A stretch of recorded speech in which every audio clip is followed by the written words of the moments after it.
me, grabe ka importante sa LGU apprenticeship program. Dili lang siya basta training. It really prepares us to support our LGUs in all local government operations. And murag dugay gyud kaayo ang paghulat namo sa resulta no, grabe gyud pangkulbaan gyud ni.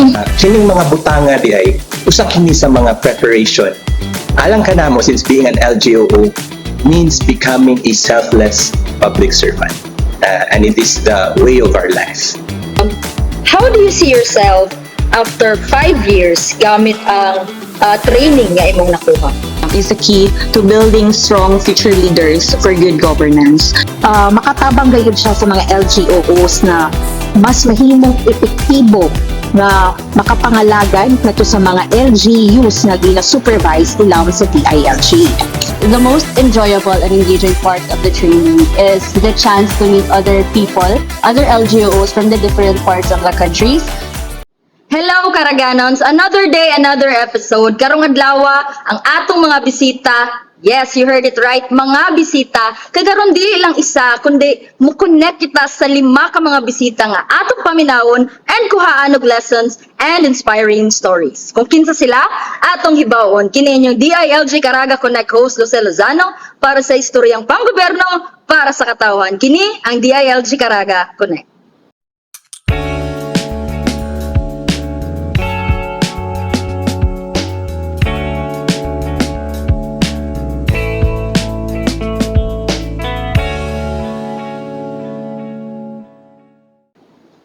Adtong niaging March 25, 2025, gipahigayon ang graduation ceremony sa apprenticeship program for LGOOs 2 and 3 nga gipamunuan sa Local Government Academy or LGA. Kung diin ang atong 11 ka apprentices diri sa Caraga region nagmalampuson sa ilang training. And by malampuson, I mean they didn't just finish the training, they graduated with flying colors and brought pride to our region.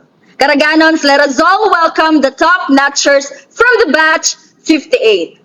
LGOO3 Dorothy Jill D. Peros, LGOO3 Adele Dominic P. Guhilde, LGOO3 Psyche Amor M. Dalan, LGOO3 Chari C. Samputon, and LGOO3 Romel A. Daigo. Hello everyone and welcome to DILG Caraga Connect. Hello. Ayun. I can still remember back then, I think mga days before the shoot of the very first episode of the LG Caraga Connect, Ate Psyche and Ate Jill were there telling me kung unsa about ang program, unsa ang mantra, and even the hand gesture of this program. So guys, isa sila sa mga tao behind this successful initiative of the department, and now they are one of my guests. But not as an apprentice, but a full-fledged local government operations officer or LGOO. Again, congratulations sa inyo top notchers, and to the batch 58, congratulations sa inyong tanan. Thank you. Thank you, Lucille. Masyay man yun, pero thank you kayo, Lucille. So, atong sugdan, I've mentioned man good earlier about the LGOO apprenticeship program. Unsa di ay ang LGOO apprenticeship program? Pwede ba na ito madungog si Ate Jill? First, Lucille, thank you for having us here in the DILG Caraga Connect. So the apprenticeship program is a program of the Department of the Interior and Local Government and Local Government Academy for the Local Government Operations Officers 2 and 3. So this training is designed to train and enhance the knowledge and capabilities of its employees in relation to the duties and responsibilities, especially in the areas of local governance and administration. Now, the training, makatabang gayud siya sa mga LGOOs na mas mahimong epektibo na makapangalagad nato sa mga LGUs na gina-supervise ilang sa DILG.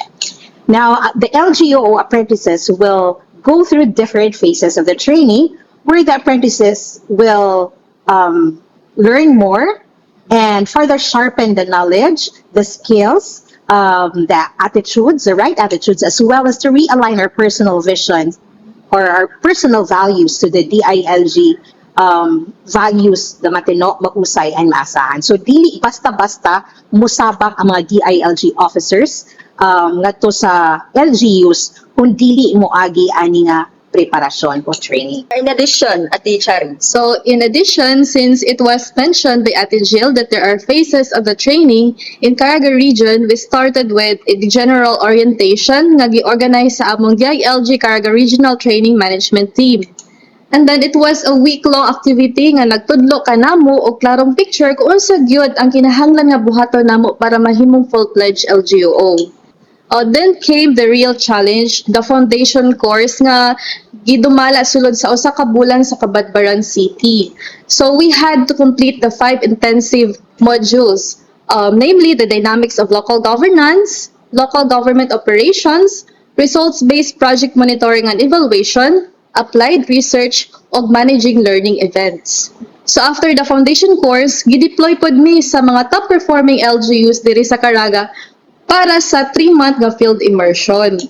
Then we were assigned sa DILG 2 by Agusan del Norte. So some of us were also assigned to San Francisco, Claver, and Tagbinak. Sa katapusan sa among field immersion, dapat magsabit pod mi og individual og team outputs. So apart sa among mga outputs, kining among portfolio, policy brief, og activity report sa among MLE. So next, nag-undergo pod mi og 1-month ka review sa among sessions aron andam pod mi sa among apprenticeship written examination. Together with our coaches, nga gitabangan gyud mi para makapasar gyud mi sa among awe. And then, i-take mi sa among exam atong September 18, 2024 sa Cagayan de Oro City. And murag dugay gyud kaayo ang paghulat namo sa resulta no, grabe gyud pangkulbaan gyud mi. Pero salamat gyud sa Ginoo kay tanan mi sa 11 nga mga apprentices nga gikan sa Caraga region ang nakapasar. After that, gi-assign na pud mi sa lain-laing cities o municipalities diri sa Caraga region aron makakuha pa mi og mas daghang experience sa actual nga local government operations. Then labi na para maandam pud mi sa among assessment center. So niadtong February 6, 2025, giatubang namo ang assessment center nga gipahidayon sa Lucky China Hotel sa Binondo, Manila City. Og pinaagi pod sa grasya sa Ginoo no, nakalusot gyud kaming tanan, nakapasar gyud mi sa assessment center. So finally niadto na mi sa Baguio City para sa leadership training nga gi-facilitate sa Local Government Academy. Nagsugod kini atong March 9, 2025 ug mao pod ang unang higayon nga nagkaila mi sa among mga kauban sa apprentices gikan sa tibuok Pilipinas. So out of 70 apprentices, I'm proud to say nga tanang batchmates namo nakagraduate successfully ni atong March 25, 2025. So, kung atong buto na naon sa imong gisulti Ate Charing, grabe ka taas before pagid sa actual training. Kaya pag-deploy pa mo, na-assign pa mo different LGUs. So, naapagyoy pre-training before the actual training. Madugo gidi ay. 1 year. Oh, 1 year. So now, sulti imi, unsa di ay ang importansya aning apprenticeship program in promoting good governance? Sige, atong paminawon si Ate Ate. So throughout the journey, ang kaning apprenticeship program is the key to building strong future leaders for good governance. So nagahatag kini og hands-on experience nga makatabang sa mga apprentices nga mag-develop og leadership and decision-making skills ug commitment sa public service. Ang programa usab nagatudlo og best practices in good governance na nagahimo sa atong DILG nga usa ka source o mahimo ta nga knowledge broker sa ubat ubang ahensya sa gobyerno, and also by connecting our to the real world na experience namo sa among training, it ensures our leaders are ready to serve our communities with transparency, accountability, and sustainability. So at the heart of this training, sa amo ang leadership training, naka-shift kani sa amo ang pagka-me mindset dito sa we mindset where success is a team effort and dili lang siya individual nga success effort, but it's a team effort para ma-encourage gyud ang ato ang tagsa-tagsa nga kaugalingon to work together and to build unity and make decisions that can benefit everyone in our community. So sa kaning we mindset nato, it strengthens our accountability and it creates a long-term solution for our communities. So in short, ang we mindset, it's all about collaboration and shared success. Dili lang ni sa DILG, but throughout ang ato ang relationship sa ato ang local government unit, which is essential sa ato ang effective leadership and good governance. Another answer, Ate Saiki. For me, grabe ka importante sa LGU apprenticeship program. Dili lang siya basta training. It really prepares us to support our LGUs in all local government operations like local planning, local budgeting, local legislation, community mobilization, and performance monitoring and evaluation. In short, tanan importanteng aspeto sa local governance na agyod ang mga LGOs. Think of it this way, ang local government operations murag makina. Para mudagan og tarong, kinahanglan og maintenance og support, and that is where LGOs come in. Mao na nga as future field officers, importante kaayo ni nga stage kay diri pa lang we are already molded to be effective partners of the LGUs. Para pod sa impormasyon sa atong online viewers, kaning LGO training giagian pod ni sa mga CMLGOs or mga DI sa inyong syudad or munisipyo. So dili lalim ang training, it is really designed to really make sure nga maayo o epektibo ang serbisyo sa DILG. So, in addition, Ate Chari, So the LGO apprenticeship program is important kaayo no sa pag-promote og good governance kay kini nga training naghatag og focus sa ethical governance, pinaagi sa compliance monitoring, reporting ug capacity development para sa mga LGUs aron ilang mapadayon ang transparency ug accountability. So it also empowers sa mga LGOs nato aron makatabang sa mga local officials nga mag-implement sa mekanismo sama sa full disclosure policy o pag-implement sa Citizens Charter. Ate Jill, Yes, Lucille, the LGU apprenticeship program is really important in encouraging innovation and knowledge sharing by allowing us apprentices to explore practical solutions through the development of policy brief and data-driven initiatives. So for DILG Caraga regional training team, they inform us that these outputs, these policy briefs are not just requirements, it's not just only for compliance, but are actual contributions that can improve the systems, the policies, and the LGUs kung asa mina assigned. So in my case, I was with Adele and Nico. We were assigned in DILG San Francisco, Agusan del Sur, and we had the opportunity to turn over a policy brief that we developed entitled Promoting Good Governance, the SFG's Way. So this policy brief was a product of data gathering, FGDs, presentation of policy recommendations, prioritization with the LGUs, and collaboration with LGU stakeholders. So in short, Lucille, it reflects our commitment to evidence-based policymaking and our desire to contribute meaningfully to local development efforts. I also want to hear from Kuya Ramil. An LGOO plays a vital and significant role in bridging the gap between national and local government. Advantage sa mga LGOO, ilabi na sa mga anaa sa field kay naagi direct interfacing with the LGU. Usa sa mga tahas sa LGOOs na mapaabot og mahubad ang mga national policies and plans sa local na panggamhanan aron nga kini mas mahimong epektibo sa pag-implement niini. The same way nga ang mga yangungo ug realidad sa lokal na kapanggamhanan mapaabot sa national na level aron nga kini makonsiderar. Aduna manggoy mga polisiya o plano sa national na usahay lisod kabuton tungod sa kakulangon sa mga sa resources. So diri na mosulod ang role ni LGOO na mapaabot kini nga mga yangungo during the policy and plan formulation dito sa national na level. Sige, balikan na to gamay ang inyong training. Unsa man sa inyong training or part sa inyong training ang pinakalingaw or pinaka-engaging? Sige, I wanna hear from Ate Saiki. I think other batches would also agree that the most enjoyable and engaging part of the training is the chance to meet other people, other LGOs from the different parts of the countries. I now have 70 brothers and sisters from Batch Keshana. Shout out sa inyong lahat. So grabe kanindot ang bond nga nabuo namo during training, especially sa akong batchmates diri sa Caraga region, my Sambisig family. Now, I really understand nga nung close kayo ang mga former batches. Indeed, it is more than training, it is friendship and family for life. How about Kiramil? Asa nga bahin sa training ang labing lisod para nimo? Or aduna ba'y bahin nga imong gibati na makababag sa imong growth or performance?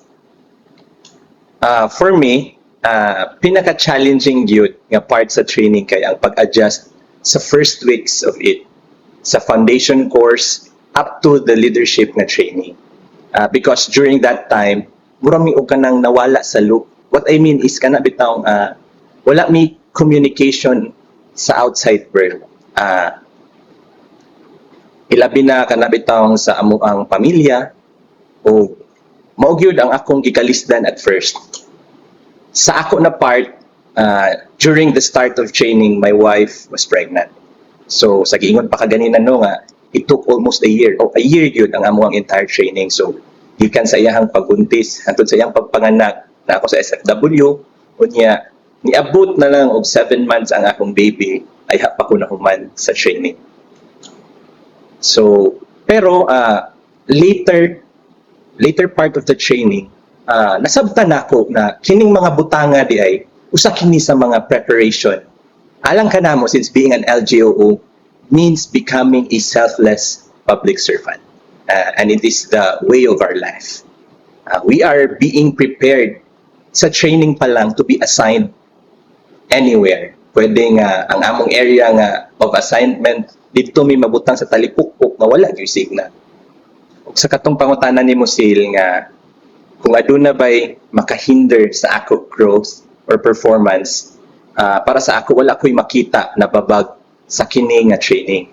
For me, this training will help me to become the finest version of me as an LGO. Now, for Ate Adele, how do you see yourself after 5 years gamit ang training nga imong nakuha? In 5 years, I envision myself as a senior technical staff, someone who is both competent and compassionate public servant. I aim to continually embody the core values of a matino, mahusay at maaasahang DILG officer and to use my knowledge I gain sa training namo and experiences para masuportaan and ma-empower pa itong mga local government units and not just to deliver responsive output and impact to the community, but to promote innovation sa ato ang mga local government units. So in 5 years, I hope to bring these innovations sa ato ang mga local government units. Through continuous learnings and meaningful services sa ato ang mga kaubanan diri sa LGUs and other agencies, I hope to grow and not just in skill, but also in purpose, leading with empathy, integrity, and strong commitment to public service. Now, sa dili pa ta matapos, you've mentioned manggod sa inyong graduation about gratitude. Now, naabang mo words of gratitude sa mga tao nga nisuporta aning inyong journey. Sa mata magsugod. Kuya Ramil. Sige, dili ko magmalampuson ani nga LGO training kung wala ang mga suporta ani nga mga tao. So ako gini silang i-mention. First, ang all-out support sa DILG Caraga, headed by RD Wella together with ARD Donald. And also, special mention lang nako niya. Thank you sa LGCDD family, DILG Surigao del Norte, DILG Tubay, DILG Cabadbaran City, sa akong Sambisig siblings, cohort 3 siblings o sa batch Kasiana. Kay gikan sa pagsugod ani nga training hantod sa kininahuman naagi ang ilahang suporta. So second, to my family who supported and grabe ka understanding knowing the nature of my work. They were also the answer sa pangutana bitaw nga para kanino ka bumabangon. Kay to those times nga medyo magfalter ko, sila anaa diha permitted to encourage me. And lastly, sa atong labang makagagahon nga maoy gagiya o gagayad nako na magmalampusod ni ini nga LGO training. How about Ate Chari? Dako po ang akong pasalamat sa atong regional management nga gipanguluhan ni RD Maria Luella E. Lucino ug sa atong ARD Donald A. Sironay. Akong pasalamatan po ang akong bossing no sa Sir RG sa LGMed, akong mga colleagues sa LGMed, Ma'am Bing Yangson, Ma'am Milkin Biniga, Ma'am Joy Hayuma, PD LNV Pichua, PD Arlene R. Sanchez, o sa akong mga supervisor, si Ma'am Alice Robles, si Ma'am Marinol P. Aban, o akong MLGO sa DILG Tubay, Ma'am Sol Grana. So daghang salamat usab sa tanan ng mga colleagues nako. Labi na po sa mga same LGO sa Agusan del Norte, sa Agusan del Sur, o sa akong family pod sa DILG Tubay o DILG Bayugan City. And to the LGA pod, thank you sa mga opportunity nga inyong gihatag sa amua to learn more and to grow. From the bottom of my heart, thank you. At to our dedicated coaches, salamat kaayo sa inyong paggiya, pagpukaw sa among mga potential o sa inspirasyon nga inyong gihatag kanamo. To Batch Kasiyana og sa Sambisig family, salamat kaayo sa inyong pag-support. Sa ako pong family, no, labi na sa akong bana o sa akong anak na 3 years old pa. Your love and support gave me strength, especially during the most challenging part of my journey sa LGO. And above all, to our Almighty God, no, for the strength, wisdom, and overflowing grace nga gi-pour out sa ako throughout this apprenticeship journey. I return all the glory, honor, and praise to God. Daghang salamat sa tanan. How about at Psyche? First and foremost, daghang salamat sa akong pamilya o sa akong partner. Salamat kaayo sa inyong consistent support, love, and patience. Kamugyod ang akong kusog during the hardest moments of our training. Of course, DILG Caraga Regional Management, RD Wella, ARD Donald, salamat for believing in me. Thank you for giving the 21-year-old fresh graduate 6 years ago a chance to join the department at such a young age, even with no work experience. I would not be here today if you did not give me that chance. Of course, to my LGCDD family, DILG PDI family, DILG Surigao del Sur family, and DILG Tagbena, of course, I would also like to mention our Dos por Dos family and Batch Kashana. Thank you for being part of shaping my skills and competencies as an LGO. And above all, salamat kayo sa Ginoo. Thank you, Lord, for giving me the strength, wisdom, and blessings beyond what I have prayed for. You truly sustained me from day one. Adele?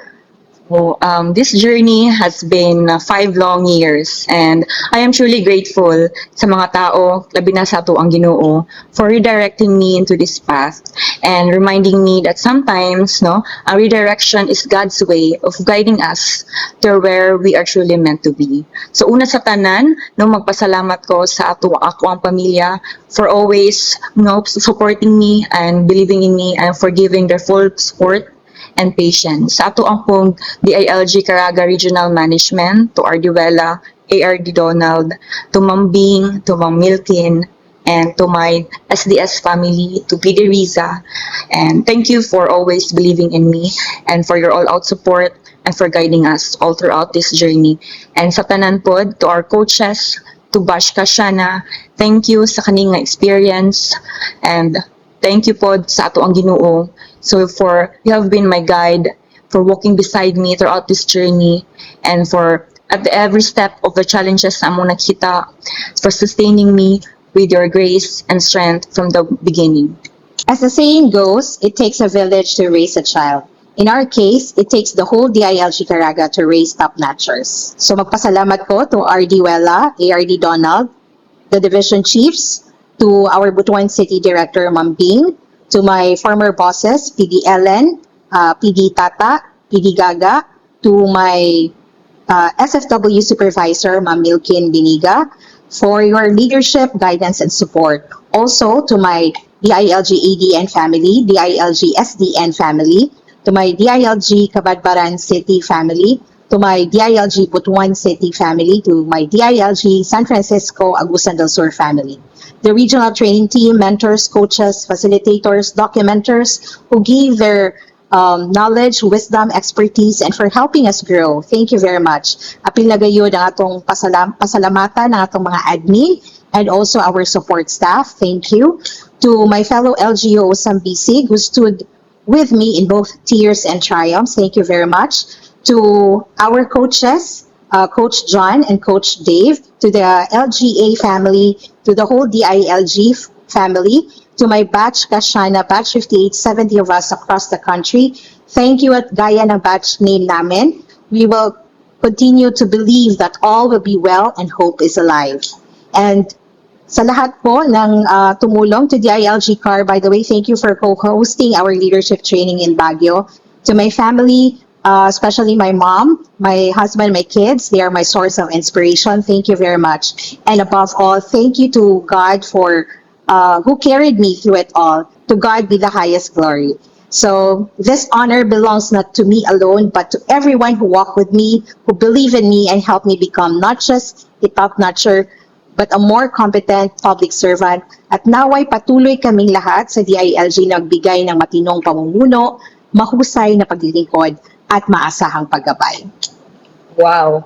Kung ako po na yung Busulteno, thank you so much for this opportunity. You guys really are the inspiration, not just to the upcoming batches, but to us public servants. So, deserve ninyo ang a round of applause.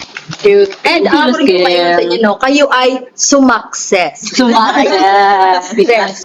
Og diha natapos ang atong ikawalong episode para sa atong DILG Caraga Connect. Giawhag na mo ang tanan sa pagsubaybay sa mga sumusunod nga episode nga ipahigayon sa DILG Caraga. Kung aduna ka mo'y botis-gutan nga topic, you may send them to our official DILG Caraga Facebook page. And we will also appreciate if you like and share this video. Kini usab inyong Caraga Connect host Lucel Lozano sa istoryang panggoberno para sa katawhan. Kini ang DILG Caraga Connect.